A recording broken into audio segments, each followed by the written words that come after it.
into the deepest recesses of hell. That wasn't a movie scene. It wasn't scripted, rehearsed, or polished for Hollywood. It was a real person, sitting in front of real cameras, speaking in a way that made people uncomfortable. The kind of uncomfortable that makes you shift in your seat or turn the video off completely. It's an 8-armed octopus. And if you take just trafficking out, that arm will grow back. You have to take the head. Because sometimes what's being said feels too heavy to even process. And that's exactly what happened when Jim Caviezel started talking. Not acting, not promoting, not performing. Talking. Talking about things most actors would never even go near. Talking about darkness that doesn't belong on a red carpet. Talking about stories that sound too disturbing to be real. The adrenaline of children, look, where we're at right now, hopefully we need your prayers. Essentially, you have adrenaline in your body. I'll just simplify it. And when you are scared, you produce it. If a child knows he's going to, his body will secrete this. And the moment he did, everything around him started to change. Because here's the truth nobody wants to say out loud. In Hollywood, you can play any role you want. You can pretend to be a hero, a villain, even a savior. But the moment you step off the script and start speaking your own truth, that's when things get complicated. I'm going to grant the motion by the moving defendants, OUR, the Spear Fund, and Ms. Russin, and dismiss count 15 as to those defendants with prejudice. And for Jim Caviezel, things didn't just get complicated, they got dangerous. Because what nobody expected was he wouldn't stop. He didn't back down, he didn't soften his words, he didn't apologize. And in a world where silence is often rewarded, that kind of courage comes with a cost, a very real cost. I'm in the files for not going, because Jeffrey Epstein was trying to meet with me. Oh, I did see that. Yeah, and I was like, what? I'm like, no thanks. Yeah. Aren't you glad? Yeah, but I would have never went anyway. But to understand why all of this feels so intense, you have to go back, way back, before the headlines, before the interviews, before the controversy, before everything changed. Jim Caviezel wasn't always this figure surrounded by tension and questions. At one point, he was exactly what Hollywood looks for: talented, charismatic, and respected. The kind of actor directors trust and audiences believe. For many people, their first memory of him was a powerful one. His role in The Passion of the Christ didn't just make him famous, it made him unforgettable. It was the kind of performance that stays with people long after the credits roll. That role alone should have opened every door, and for a while, it did. He had opportunities, he had momentum, he had the kind of career most actors spend their entire lives chasing. From historical dramas to television success with Person of Interest, everything was moving in the right direction. Like if you were an intelligence agent, like a Jeffrey Epstein type deal, that'd be the way to do it. Big old crazy party, get everybody loose. But here's where his story takes a turn most people didn't see coming. Instead of chasing bigger paychecks or safer roles, he started choosing projects that felt different. Projects that carried weight. Projects that weren't just entertainment, but messages. And one of those projects would change everything. Because when he got involved in Sound of Freedom, it wasn't just another film. It was a risk, a major one. The kind of risk that makes people in the industry nervous. It wasn't backed by major studios, it wasn't heavily promoted, and it focused on a subject that many people would rather avoid entirely. You have esteemed scientists, Nobel laureates, scholars, all these different world leaders, bankers, famous singers, famous actors, they're all there. So that's the way you get people to... But he chose it anyway, and that decision set everything in motion. Because once the film came out, something unexpected happened. It didn't disappear. It didn't flop.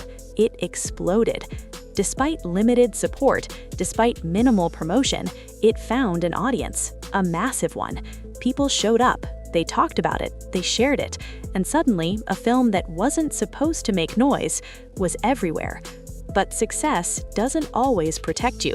Sometimes it puts a spotlight on you. And that's exactly what happened next. You got some girl from some Eastern Bloc country that's rubbing you, and you don't know that she's 16, and she takes you in a room, and that room is filled with cameras. We're probably facing the effects of that right now. I bet there's decisions that were made. There's influence that got moved around. Because during the press tour, Jim Caviezel didn't stick to the usual script. He didn't just talk about acting techniques or behind-the-scenes moments. He went deeper, much deeper. He started speaking about the themes behind the film, the real-world issues it was inspired by, and the kind of darkness he believed existed beyond what most people see. And here's the twist. I'd like to work again, but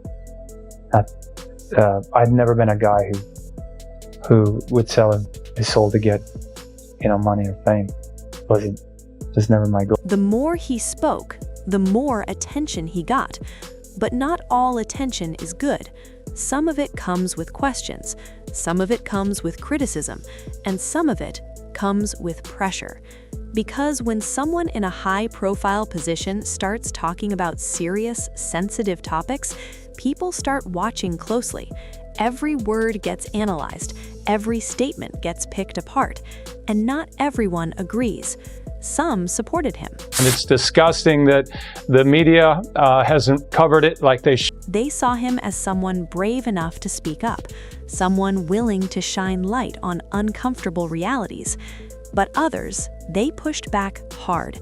They questioned his claims, they challenged his tone, they raised concerns about how these conversations were being framed.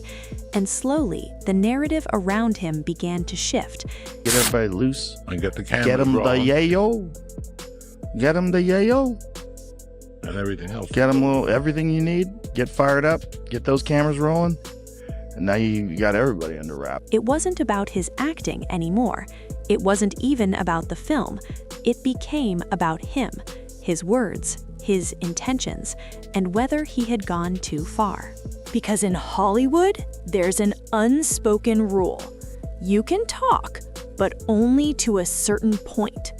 And I hear the screams in my heart. And many people started wondering if Jim Caviezel had crossed that line. What nobody expected was how quickly things around him would start to feel different. Fewer appearances, less visibility, a noticeable silence where there used to be momentum. And that's when the conversation changed again. It wasn't just about what he said anymore. It became about what was happening to him. I had no choice but to go in, and I hear the screams in my heart. People began asking questions. Why does it feel like he's being pushed to the side? Why isn't he getting the same opportunities? Why does it feel like the industry has stepped back? Now, to be clear, there's no official statement that confirms any coordinated effort against him, no proven plan, no documented proof of anything like that. But in the court of public opinion, patterns matter. And to many observers, the pattern felt strange. Because here's someone who delivered a successful film, someone who had a strong career, someone who didn't suddenly lose his talent overnight. And yet, things slowed down a lot. And that's where the speculation begins. Because when people can't find clear answers, they start connecting dots, sometimes correctly, sometimes not. But the questions remain. Was it just coincidence? Was it industry politics? Or was it something else entirely? That uncertainty is what makes this story so intense, because it's not just about facts, it's about perception, and perception can be powerful. As time went on, Jim Caviezel continued to stand by what he believed. He didn't retract his statements. He didn't soften his stance. He stayed consistent. And that consistency is what kept the spotlight on him. But it also came with a price. Because being at the center of a controversial conversation can be isolating. It can affect relationships. It can change how people interact with you. And it can make you feel like you're standing alone, even when millions are watching. Imagine being in that position, knowing that every word you say will be debated, knowing that some people support you while others are waiting for you to slip. That kind of pressure isn't easy, not for anyone. And that's where the emotional weight of this story really hits. Because beyond the headlines, beyond the theories, beyond the online debates, there's a human being at the center of all this. A man who made choices, who took risks, who believed in something strongly enough to speak about it publicly, and now lives with the consequences of that decision. Whether people agree with him or not, one thing is clear: his life didn't stay the same. His career path changed, his public image shifted, and the way people talk about him became something entirely different. That kind of transformation doesn't happen quietly. It happens loudly, and sometimes painfully. Because the hardest part about speaking up isn't the moment you say the words. It's everything that comes after.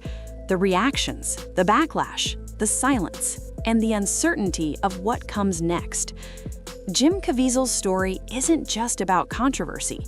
It's about what happens when someone steps outside the expected path, when they choose conviction over comfort, when they keep going, even when things get difficult. And whether you see him as a truth teller, a controversial figure, or simply an actor who took a different route, his journey raises a bigger question. What happens to people who refuse to stay quiet? Do they get heard, or do they get pushed aside? Because history has shown us something interesting. Sometimes the loudest voices aren't the ones who are right or wrong. They're the ones who refuse to stop speaking. And that's exactly what makes this story so compelling, because it's still unfolding. There's no final chapter yet, no clear ending, just a man standing in the middle of a storm he helped create or expose, depending on how you see it, and the world watching closely, waiting, listening, questioning. So now the question shifts to you. What do you believe? Do you think his career changes were just coincidence? Or do you feel like something bigger is at play? And more importantly, in a world where speaking up can cost you everything, would you still do it? And when you step back and really look at everything, this story stops being just about one man. It becomes something bigger. Because whether you agree with Jim Caviezel or not, whether you believe every word he said or question it completely, you can't ignore one thing. He chose to speak, and once he did, his life didn't stay the same. That's the part that hits the hardest, because in a world where most people stay quiet to protect their careers, their image, and their comfort, he went the opposite direction. He leaned into the storm instead of running from it. And that kind of decision doesn't come without consequences. Maybe that's why this story feels so heavy. It's not just about Hollywood. It's not just about controversy. It's about what happens when someone refuses to stay silent, and what that silence, or lack of it, costs them. You start to wonder, how many people see things but never say anything? How many choose safety over truth? And how different would the world look if more people actually spoke up? But then again, when you look at what happens to those who do, maybe that silence starts to make sense. That's the uncomfortable reality, because speaking out might bring attention, but it can also bring isolation. It can shift how people see you. It can close doors that once felt wide open. And sometimes it can make you feel like you're standing alone against something much bigger than yourself. And that's where this story leaves us, not with clear answers, not with a perfect ending, but with questions, real questions about power, about truth, about courage, and about the price people pay when they decide to go against the current. So maybe the real story here isn't just about Jim Caviezel. Maybe it's about all of us, about what we believe, about what we're willing to stand for, and about whether we would have the strength to do the same if we were ever put in that position. Because it's easy to watch from the outside. It's easy to judge.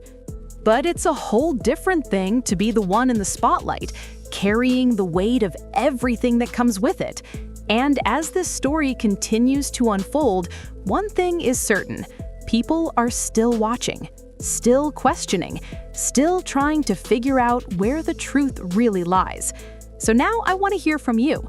Do you think speaking out always comes with a price? Or do you believe the truth always finds a way, no matter what? Drop your thoughts in the comments below. Let's talk about it. And if you made it this far, don't forget to hit that like button, subscribe to the channel, and turn on notifications, because we're just getting started and you don't want to miss what comes next.